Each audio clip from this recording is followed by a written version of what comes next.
প্রথমে দিবু দাসকে জ্বালিয়ে দেওয়া হলো, তাও জীবন্ত অবস্থায়। তারপর শরীয়তপুরের খোকন দাসকে আগুনে পুড়িয়ে, তারপর হোসেনডাঙ্গায় অমৃত মণ্ডলকে অপবাদ দিয়ে পিটিয়ে, তারপর মন্ময় সিং ভালুকায় গজেন্দ্র বিশ্বাসকে দাদা একটু গুলি করে দিই বলে সহকর্মী নোমান মিং জাস্ট গুলি করিয়ে দিল।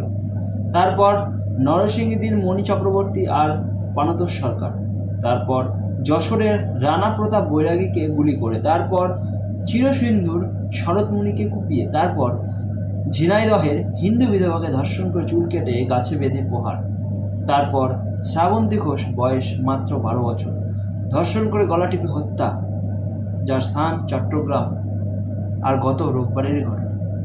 তারপর হাবিবগঞ্জের কামদেব দাসকে জলে ডুবিয়ে, তারপর নওগাঁর মিঠুন সরকারকে ধাওয়া করে খালে ডুবিয়ে, তারপর পীরগঞ্জের ধনেশ্বর বর্মনের জমি কেড়ে নেওয়া হলো প্রকাশ্যে, তারপর লক্ষ্মীপুরে সত্যরঞ্জন দাসের পাকা ধান পুড়িয়ে দেওয়া হলো, তারপর কুড়িগ্রামের জেলা প্রশাসনের কর্মরত অন্নপূর্ণা দেবের ওপর হামলা, তারপর শুভ পোদ্দারের দোকান থেকে 30 ভরি সোনা ছিনতাই, তারপর আরও কয়েকটা জিনিস জেনে রাখুন।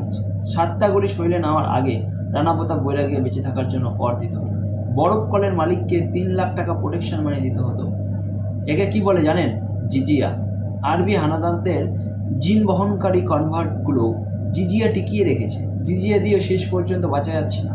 এছাড়াও অসংখ্য মহিলার সম্মানহানি করা হচ্ছে যারা ভয়ে কমপ্লেন করছে না। যেগুলোর উপরে লিখলাম সেগুলো সংবাদ মাধ্যমের খবর, আর এইগুলো বাংলাদেশের ভাতের জন্য হচ্ছে না।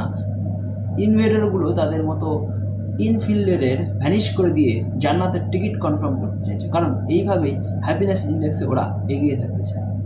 অমর্ত্য সেন অবশ্য বলেছিল ভারতের মতো ধর্মীয় সংকীর্ণতা বাংলাদেশে নেই, সোহিনীর মতো কয়েকটা মুজরওয়ালি ওসব দেশে সন্তান জন্ম দিতে চায়। এই ইনফরমেশন বুমের যুগে এগুলো দেখুন। 1991 সালে কাশ্মীরের ভূমি সংস্কার কীরকম ছিল, কীরকমভাবে হয়েছিল অনেকেরই জানা নেই। ভারতের স্বাধীনতার 44 বছর পরেও হিন্দুরা কাশ্মীর থেকে বিতাড়িত হয়ে নিজের দেশে উদ্বাস্ত হয়েছিল। 1946 থেকে কীভাবে হিন্দুরা ভূমি সংস্কারের পর পূর্বপুরুষের ভিটে ছাড়া হয়, কীভাবে পাশের চাচা কাঁদতে কাঁদতে কাঁটাতারের অবধি এগিয়ে দেয় কিন্তু তার বোনকে আদর করে রেখে দিতে, ঠিক এই ঘটনাগুলো এইভাবে অন্তত এইবার অনুভব করতে আরম্ভ করব, নইলে তারপর অনেক দেরি হয়ে যাবে।